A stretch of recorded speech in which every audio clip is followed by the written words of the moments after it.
Hoje eu converso com o Fernando Baron, ele é psicanalista, membro da Escola Lacaniana de Psicanálise do Rio de Janeiro, e nós vamos falar sobre o Diário de Anne Frank. A gente deu o título de Anexo Secreto, Sequestro. Anexo Secreto. Sequestro é bom, né? Sequestro está ótimo também. Foi ótimo, né? Uma experiência extrema de confinamento. Bom, Fernando, o Diário de Anne Frank me marcou muito. E logo que nós começamos esse isolamento, né, para mim foi uma leitura fundamental na minha adolescência, você me contou que para você também, né?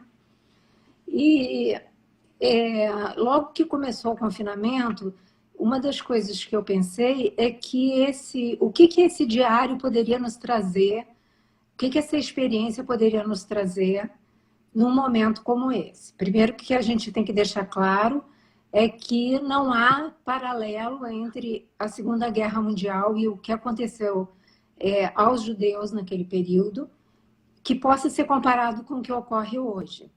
Mas, em termos psíquicos, a gente pode tirar algo disso, dessa experiência, né? E é por aí, mais ou menos, que eu pretendo seguir, né? Então, eu pensei assim, e por que eu escolhi você? Né? Porque você, além de psicanalista, você é um contista, você escreve. E, portanto, para falar de um livro, eu achei que você seria uma ótima opção. Quer falar um pouquinho? Depois eu já começo a perguntar. Ok.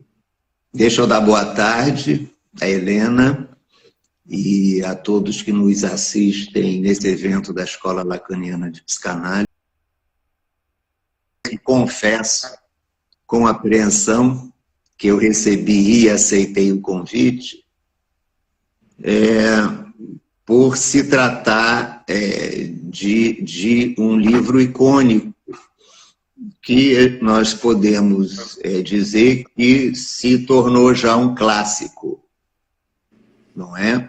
É um best-seller, é claro, e não é exagero dizer que se tornou um clássico. Então, a abordagem desse tipo de livro, no formato original de um diário, que se transforma num livro, não é de fácil abordagem, e eu fiz uma tentativa, eu fiz uma releitura, e eu quero agradecer a Helena pela oportunidade que me deu de reler esse livro agora numa certa maturidade. Pois é, eu gostaria de ter relido também, mas assim, eu lembro de algumas coisas, você me mandou recortes e trechos interessantíssimos. Eu não tinha o livro em casa e até chegar não daria tempo, porque aqui a gente meio que está fazendo de uma semana para outra. Mas eu vou reler, porque eu não tenho livro, porque eu peguei, depois eu lembrei, eu peguei numa biblioteca, na época que eu devia ter 13, 14 anos. Bom, para a gente começar, primeiramente, hoje eu tive uma manhã bem difícil, com notícias tristes de mortes e tal, próximas, jovens, pessoas jovens, filhos de amigos. E eu fiquei pensando sobre a questão da impossibilidade de nós estarmos felizes nesse momento. Né? A felicidade nesse momento ela não é possível, mesmo que você esteja bem, que você esteja num bom momento, realizando coisas. Com tudo isso acontecendo à nossa volta, não há uma possibilidade de uma felicidade, a não ser num processo de denegação, né? No qual a pessoa tenta se proteger ou fugir da realidade. Mas um dos recortes que você trouxe logo me chamou a atenção, exatamente por causa disso que eu estou falando. Num dado momento, você fez um recorte que acho que foi de novembro do primeiro ano que ela estava, que eles estavam no anexo secreto, e aí você diz, o que ela diz resumidamente é que com as notícias trágicas a respeito do destino dos judeus, que eu acho que foi uma conversa dela com o pai, que não faria nenhum bem, nem para eles, nem aos que estavam do lado de fora, que eles continuassem tão tristes quanto estavam, né? E ela disse, qual seria o sentido de transformar o anexo secreto em um anexo melancólico? E ela mesma se autoconsola, essa tristeza vai passar. Então, hoje que eu falei com várias amigas, elas disseram sobre isso, né? Que é impossível a tristeza, a alegria, mas que é necessário não ficarmos tristes, em razão desses fatos que eu relatei. O que você acha dessa questão da melancolia nesse momento que nós estamos vivendo, num paralelo com isso que acontecia lá, do ponto de vista psíquico, não da realidade de uma guerra e do nosso real que nos invade agora, que é uma pandemia? O que você pode pensar sobre isso? Helena, eu estou com um probleminha aqui de áudio. Eu não ouvi o final. Infelizmente, entrou uma ligação aqui e aí o som diminuiu muito. Eu, no final, não sei até onde você ouviu, né? Ela mesma se consola e fala, essa tristeza vai passar. E aí, hoje, nessa conversa com amigas, elas falaram que está impossível a gente sentir felicidade.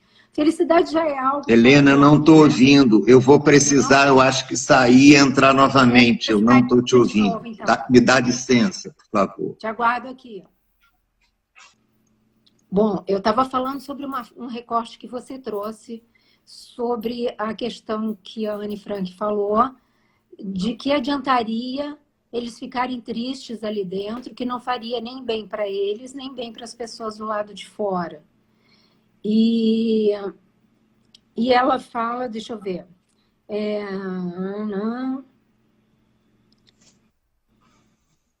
que com as notícias trágicas que estavam vindo, né, a respeito do destino dos judeus, não faria nenhum bem a eles, que estavam ali dentro do anexo secreto, nem aos que estão do lado de fora, continuarmos tão tristes como estamos agora. Qual seria o sentido de transformar o anexo secreto em um anexo de melancolia? Aí ela mesma se consola, essa tristeza vai passar.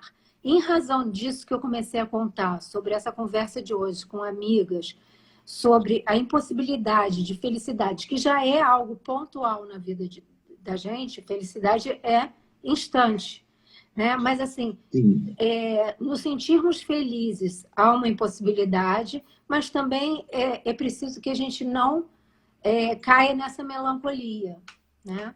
O que você pode falar sobre isso, assim? Porque um estado é impossível e o outro não nos ajuda, né? Então, quando falei a respeito de como abordar esse livro, o que me chamou a atenção foi a questão do sujeito desejante. Pois é. Não é? Porque realmente se trata, então, de não cair na melancolia, não é? E, de alguma maneira, poder vivenciar a felicidade que é fugaz, não é? Que é momentânea.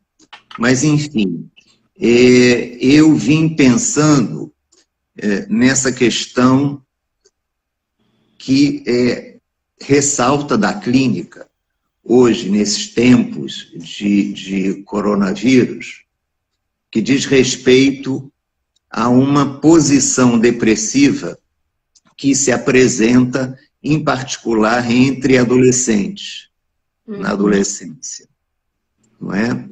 Então, adolescentes que já têm uma questão no que diz respeito a uma sustentação desejante de seu desejo. Não é? E que, diante desse momento, apresenta uma dificuldade maior ainda.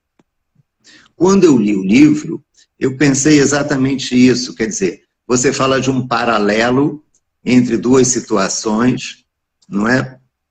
na Segunda Guerra Mundial, os judeus, especialmente, viveram uma situação crítica muito delicada, agudíssima, de perseguição. Eles viviam numa guerra e, nesse sentido, é possível estabelecer um paralelo entre a situação daquele momento e o que nós estamos vivenciando aqui. Uhum. E não são poucas as referências a uma guerra, não é? A experiência de guerra para, de alguma maneira, caracterizar o que nós estamos vivenciando hoje aqui. Então, esse paralelo é um paralelo possível, é possível fazermos, então, uma aproximação entre duas situações. Aquela situação, uma situação extrema, que você bem trouxe essa palavra, uma situação extrema, e essa que nós estamos vivenciando hoje. No entanto, o desejo é universal, o desejo caracteriza o humano.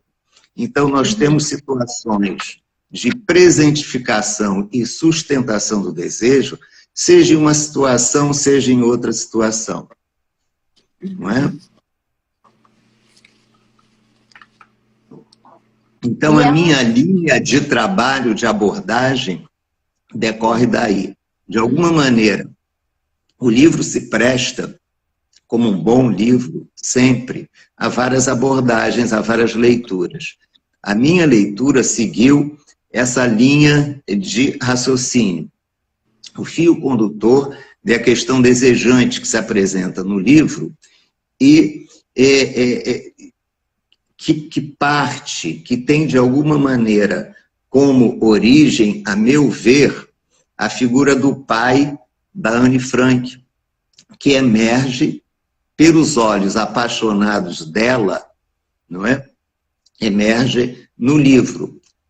Qual o desenho do pai? Quais as palavras do pai? Como é que esse pai se apresenta para Anne Frank?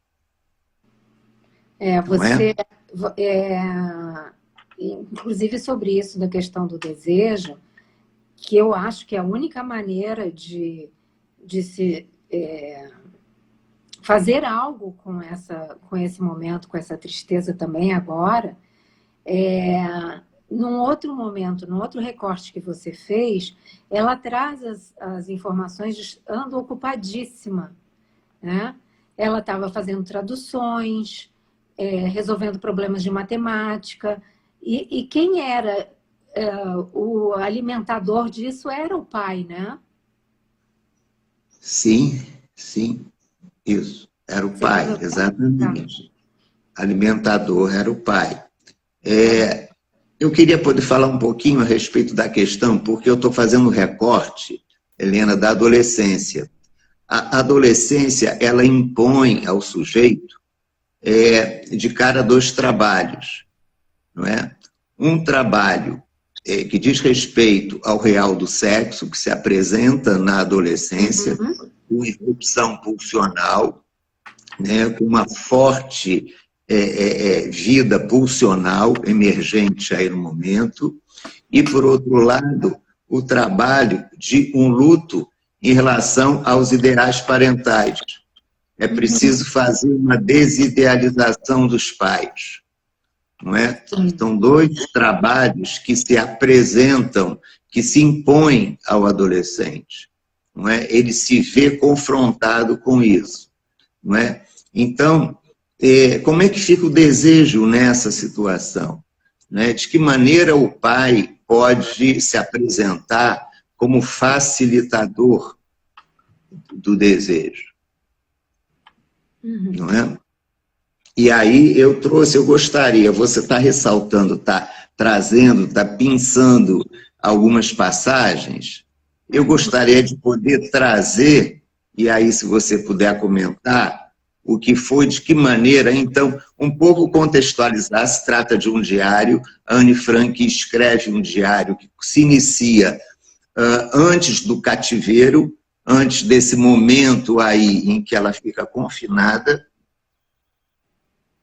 Um pouco antes, né? Ela completou 13 anos, isso. Acho que um mês antes, nem um mês antes de ir para o... Não é? Isso. Ela já vivia, ela já vivia na Holanda sob um regime de medidas restritivas, que são medidas restritivas de circulação, às quais nós submetemos hoje, aqui, nessa situação de coronavírus. Os judeus viviam sob medidas restritivas. Eles não tinham acesso a cinema, eles não podiam ficar em vias públicas, havia limitação de horário, eles só podiam ficar na rua até 8 horas da noite, não podiam fazer compras nas lojas comuns, apenas podiam comprar em lojas de judeus, então eles já se submetiam a uma vida absolutamente restritiva. Era nessa vida que Anne Frank vivia. Quando ela iniciou aos 13 anos, ela ganhou de presente dos pais o diário, não é? E aí, o diário ele se apresenta na forma de cartas. Ela escreve cartas a Kitty. Kitty é amiga dela. Ela diz assim, eu tenho muitos amigos, na verdade, eu tenho muitos colegas e tenho muitos amigos. Porém, são distantes. Ela só poderia falar tudo o que ela quer para esse diário, né? Que era, ela chamou de Kitty. Exatamente, de Kitty, não é? E aí ela começa a escrever sob essas medidas, essa situação de vida absolutamente restrita, e poucos dias depois, a família é forçada a ir para esse local que eles virão chamá-lo de anexo secreto, não é? Então, ela já acompanhava essa movimentação dentro de casa. Os pais, ao longo dos últimos meses, iam retirando mobiliário, roupas da casa. Ela assistia a esse processo enfim, e participava de alguma maneira, não é? Ela não ficava alheia, ela não, de alguma maneira, não se ausentava. Os pais a colocaram de alguma maneira naquela cena já difícil que se desenhava, não é? Então, ela começa, olha como ela apresenta o pai, porque nós estamos falando a respeito desse desenho, dessa figura do pai, que emerge nessas palavras, nas palavras escritas no diário. Ela fala a Kitty assim, meu pai, o pai mais adorável que conheço. Assim ela apresenta o pai mais adorável que conheço. Então, poucos dias depois, numa conversa com o pai, uma conversa muito interessante, que vai marcar essa ida para o anexo secreto. O pai diz a ela, assim, a Anne, não queremos cair nas garras deles, dos alemães. Por isso, vamos embora por vontade própria, sem esperar que eles nos levem. Mas quando, papai? Ele parecia tão sério que fiquei apavorada. Não se preocupe, o pai respondeu. Nós vamos cuidar de tudo. Simplesmente curta sua vida despreocupadamente enquanto é possível. Não é? Então o pai dá notícia a ela do que está acontecendo, ele é firme, ele é seguro, ele não oculta, não é? Pai garantidor. É um pai garantidor, é um pai que diz assim, há problemas na vida, não é? Há problemas na vida, problemas sérios e nesse caso gravíssimos, né? Mas não se preocupe, viva a sua vida despreocupadamente, porque nós nos preocupamos com tudo. Não é? Então, é o pai que se apresenta assim de cara. Mais adiante, ela escreve assim, mas ainda estou viva, e é isso que importa, diz papai. Ou seja, o que importa é que ela está viva, continue vivendo, não é isso? Ao chegar ao esconderijo...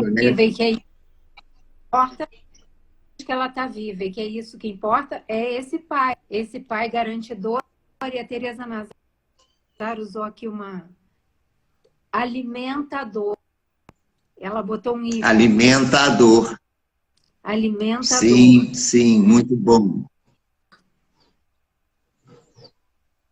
Sim, sim. É um garantidor e um alimentador. A dor do viver, né? A vida traz dor, faz parte da vida, então, que prossiga a vida, não é? Então, aquela cena que você trouxe, que você recortou, da chegada, eu vou ler rapidamente, chegada ao como é que a Anne fala dessa parceria com o pai.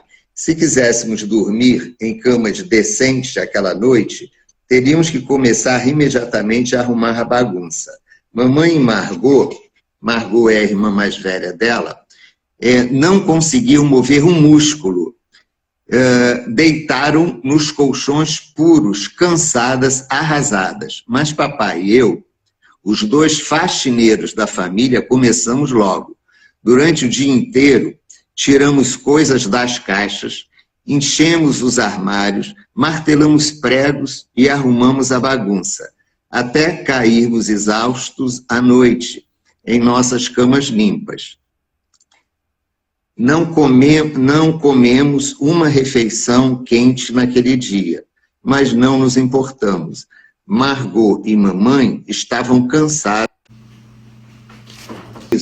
Eu estava lendo aquela passagem do momento da chegada do anexo, né, que eu acho que é importante isso, a maneira como é apresentada essa cena inicial, ou seja, abre-se a porta de um lugar desconhecido, não é à toa que é o secreto, até porque fechou a porta, ninguém do lado de fora pode ter notícia do que acontece lá dentro, e a mãe e a Margot, elas arrasadas se jogam na cama do jeito que está, não é?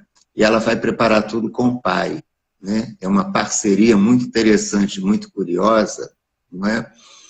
Que, de alguma maneira, ajuda, contribui para essa posição, me parece, desejante dela, não é?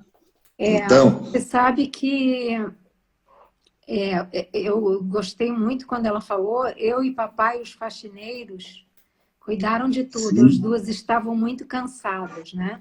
Porque tem essa questão do apagamento da mãe, né? E a Margot também, acho que bastante apagada. E eu acho que a via do desejo, onde a Anne Frank, ou a Anne Frank mais expressa o desejo, é na escrita, né? Isso possibilitou a ela fazer algo. Ela sonhava em ser jornalista ou escritora. Mas aí pode retomar. Teve algumas pessoas que entraram agora perguntaram sobre o que nós estamos falando. Nós estamos falando sobre o Diário de Anne Frank, Anexo Secreto, uma experiência extrema de confinamento. Toda hora eu esqueço. Uma experiência extrema de confinamento. É sobre isso que nós estamos falando. Então, você falou que quando elas chegaram lá, nesse novo local, que era totalmente secreto, tanto para fora, quanto ela não sabia o que ela ia encontrar ali, né? Ela fala das paredes brancas, sem nada. Isso foi uma surpresa, porque o anexo secreto ele se localiza nos fundos do armazém onde o pai trabalhava. O pai era um negociante, uma família de origem judaica da Alemanha, que em 1933 migrou para a Holanda, já em função do regime alemão que estava se estabelecendo lá nazista, não é?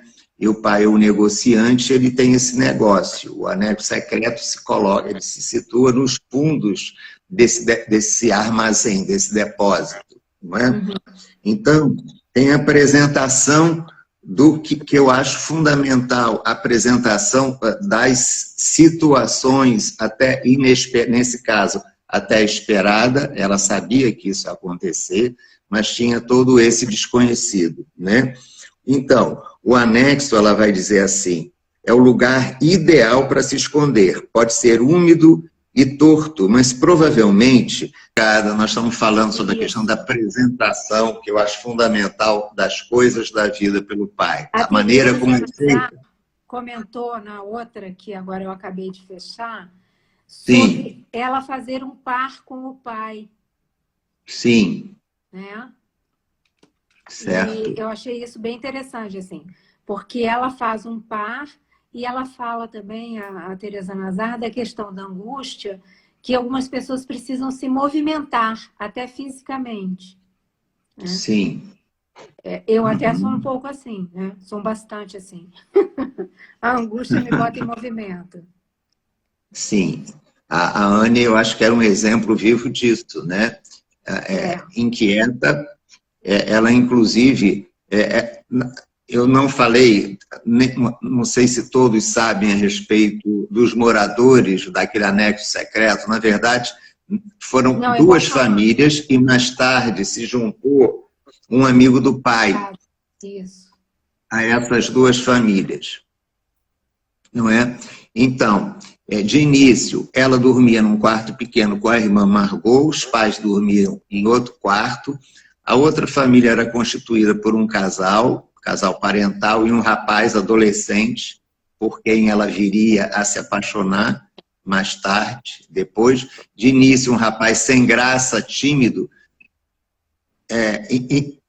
em razão até do que a Teresa falou há pouco do par que existia com o par, de alguma maneira, esse par foi desfeito à medida que o tempo vai passando e que vai havendo uma desidealização dessas figuras parentais por parte da Anne, né? Abre-se uma porta para o amor em relação a esse rapaz, ao Peter. Então, sim, o Peter dormia num quartinho pequeno, os pais dele em outro cômodo, e ela não respeitava essa territorialização. Ela se jogava na cama de um, ela se jogava na cama do outro, ela se metia nas conversas, né? Então, era de uma inquietude bem grande. Eu queria seguir um pouquinho... E só para quem não conhece, quem nunca foi a Amsterdã, quando a gente fala em quartos, a gente fica com a visão dos quartos como os nossos. Os quartos eram um negocinho desse tamanho, com 2 caminhas, né? Sim, sim. Quase a casinha dos 7 anões. Sim. Era uma área total de 120 metros quadrados, que era dividida por esses moradores, né? Toda divididinha. Era um labirinto quase. Isso. Então, mas tem uma questão que eu acho importante, muito importante, porque nós estamos tentando fazer uma aproximação, estabelecer um paralelo de alguma maneira entre aquela situação vivenciada naquela época e isso que nós estamos vivenciando nesse momento, né? Então, vivenciamos guerras, não é? Uhum. Guerra tem dia para começar, você não sabe o dia que vai terminar. Quem está numa guerra fica sob essa angústia do dia seguinte. Dá para fazer planos, não dá para fazer planos, como é que é o futuro, quando vai terminar, hoje em dia, quando vamos sair, como vamos sair disso, dessa situação, não é? Então, a questão do futuro se mostra de uma maneira muito contundente. Vamos. Então, eu tenho mais uma passagem aqui, porque nós estamos falando desse par com o pai, e começa a haver uma desestabilização nessa relação. Né? Assim como na nossa relação com o Instagram, né? Também. Então, eu vou ler um pedacinho aqui. Olha, foi um trecho que você recortou para falar a respeito da felicidade, essa questão da tristeza, como se lida com essa situação, como é que se sustenta uma certa felicidade num ambiente, digamos, triste, numa situação difícil e trágica, não é? Então, a passagem é assim: não fará nenhum bem a nós ou aos que estão lá fora se continuarmos tão tristes como estamos agora. Isso. E qual seria o sentido de transformar o anexo secreto em um anexo melancólico? Essa tristeza vai passar. Parece até essa frase que a gente ouve hoje em dia, né? Que isso vai passar. Isso. Isso? Até, a Yumina, até na hora que eu falei isso, a Yumina, psicanalista da escola lacaniana, ela disse uma melancolia nostálgica, onde só é possível ser feliz antes, né? As pessoas estão hoje também assim. É a felicidade Sim. do que já foi e a felicidade futura. Sim. Né? O presente é difícil de encarar, né? Não para todos, mas isso está muito na escuta do que está ocorrendo agora. Certo. Então, ela diz assim, além desse sofrimento, há outros de natureza pessoal. Comecei a me sentir abandonada. Pois é, esse trecho aí eu achei importantíssimo, eu recortei ele também. Pode ir, vai falando. Estou rodeada por um vazio muito grande. Eu não costumava pensar muito nele, no vazio, já que tinha a mente cheia de amigos e de diversão. Agora, penso sobre coisas infelizes ou sobre mim mesma. Demorou um bocado, mas finalmente percebi que papai, por mais gentil que seja, não pode ocupar o lugar do meu mundo antigo. É isso. Esse par se desfaz, né?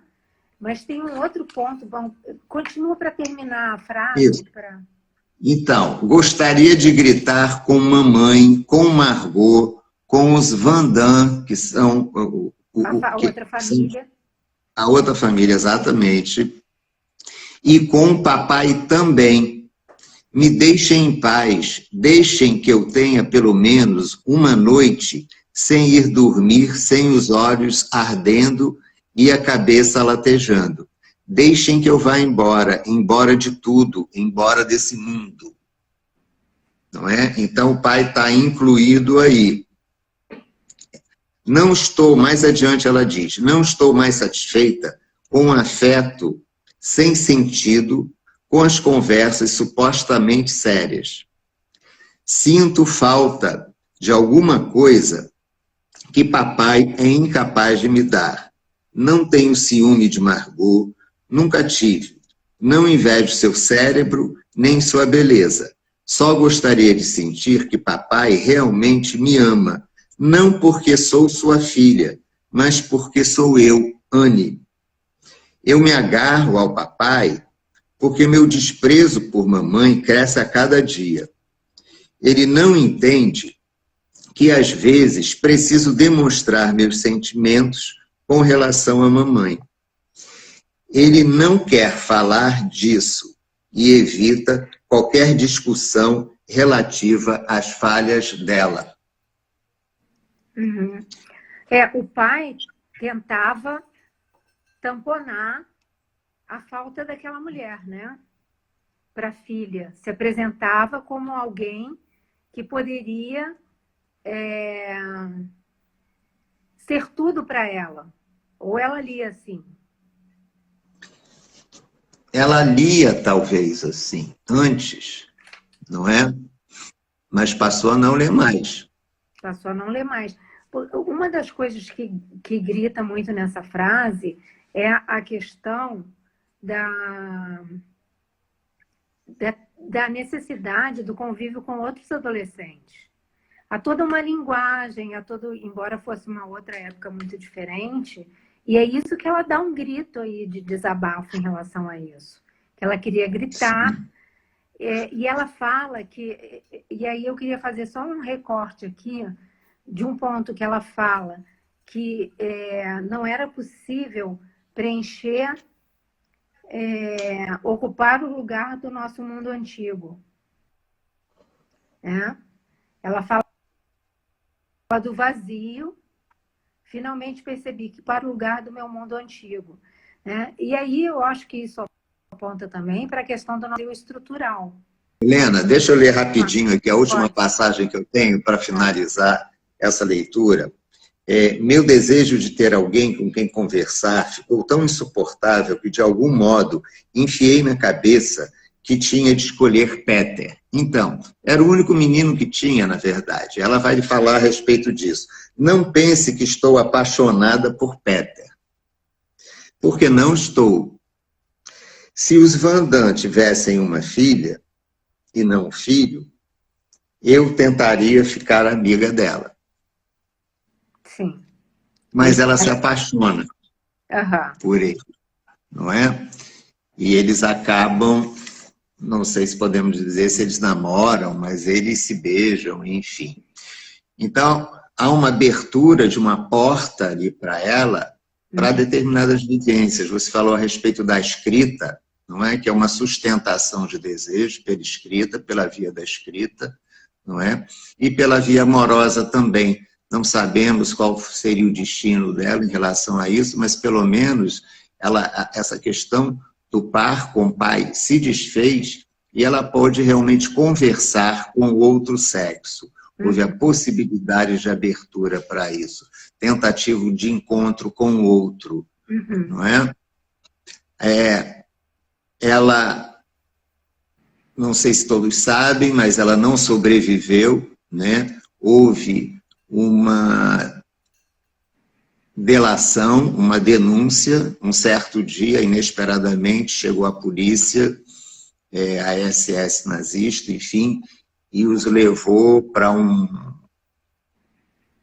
campo intermediário, enfim, acabaram tendo como destino campos de concentração, e o único sobrevivente daquele grupo todo foi o pai. Curioso isso, né? Sim. O pai foi o único que sobreviveu. E ela morreu de tifo e inanição, né? Isso. E aí, após a saída desses policiais, os funcionários daquela empresa entram no anexo, eles encontram o diário e entregam ao pai. O pai lembrando, então, o que aconteceu. Em 1944, a Anne Frank teve notícia através, na verdade, foi uma mensagem do ministro da Educação holandês no exílio, uma mensagem dele aos holandeses, no sentido de que preservassem a documentação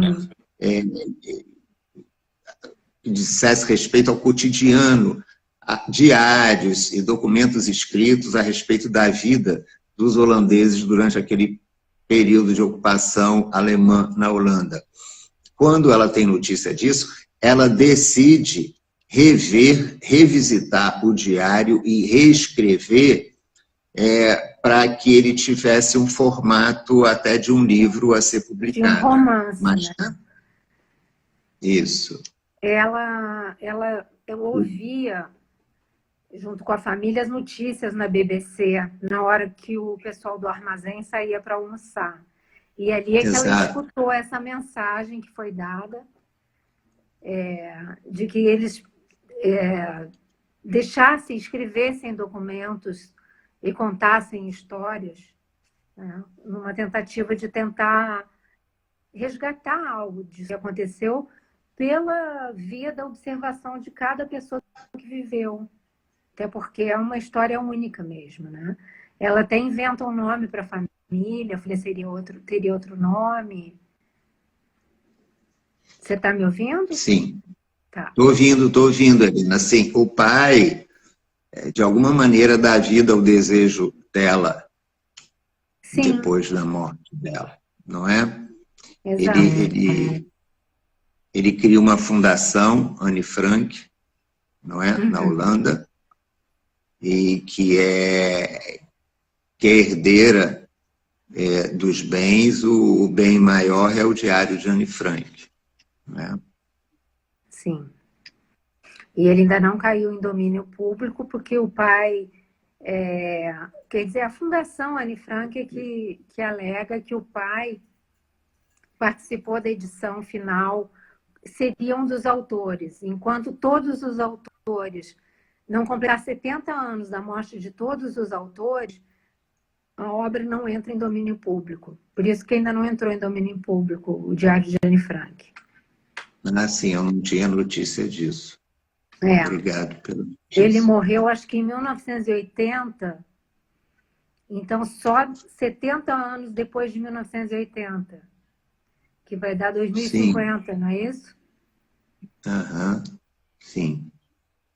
Aí vai entrar em domínio público. Bom, eu queria falar ainda, essa parte aqui que a gente está falando, sobre a questão do mundo antigo, trazer para nossa situação atual. Acho que eu já até falei, mas cortou tanto que eu nem lembro. Que é essa questão das pessoas que não podem, que ficam, caem numa melancolia, porque ficam ou recordando, querendo de volta o mundo passado, ou planejando somente o futuro. Ah, quando eu viajar, quando eu voltar a viajar, quando eu voltar a fazer isso, quando eu voltar a encontrar os amigos. Né? E eu ia falar uma outra coisa também que eu acho que eu esqueci. O que produz uma vivência de vazio, não é isso? Vazio do presente. Isso.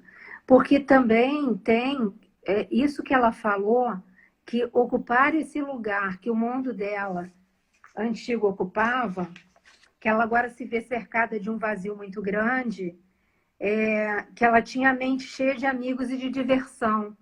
Porque essa questão das coisas que nós fazemos nos faz evitar a castração, né? Essa vida cheia de afazeres, encontros com amigos, e vamos fazer isso, e vamos para não sei aonde, fim de semana não sei aonde. Isso faz uma evitação do confronto com a castração, né? Com o nosso vazio estrutural. Isso, mas ao mesmo tempo, nessa situação que nós estamos vivendo, a distração também é muito importante, né? Por conta do real, não é, que invade nessa situação, não é? Esse vírus, da forma que ele se apresenta, sem uma evolução prevista, ou seja, é uma pura incógnita, não é? Então, a distração, não é? E a rotina, esses afazeres domésticos, as pequenas tarefas domésticas, não deixam de ser uma espécie de, diria que remédio, talvez, ou um recurso para se enfrentar essa questão toda e ajudar a sustentar o desejo, não é? Que não se caia na depressão, na melancolização, não é? Esses dias a minha psicanalista me perguntou o que é a primeira coisa que eu penso de manhã quando eu acordo, né? Eu falei, eu penso na faxina que eu tenho que fazer, o que eu tenho que limpar, o que eu preciso... Aí não tem espaço para realmente angústia, né? E melancolia do mundo anterior, porque é tanta coisa para fazer. Sim. O Plínio fez uma... o Plínio está aqui. Ele fez uma pergunta sobre essa questão do domínio público da obra. E o Plínio, aos domingos, acho que de 15 em 15 dias, ele apresenta aqui no Instagram da Escola Lacaniana de Psicanálise, o Diário de Anne Frank, ele fala sobre especificamente o viés da adolescência. É muito interessante, eu estou amando assistir. E acho que é de 15 em 15 dias.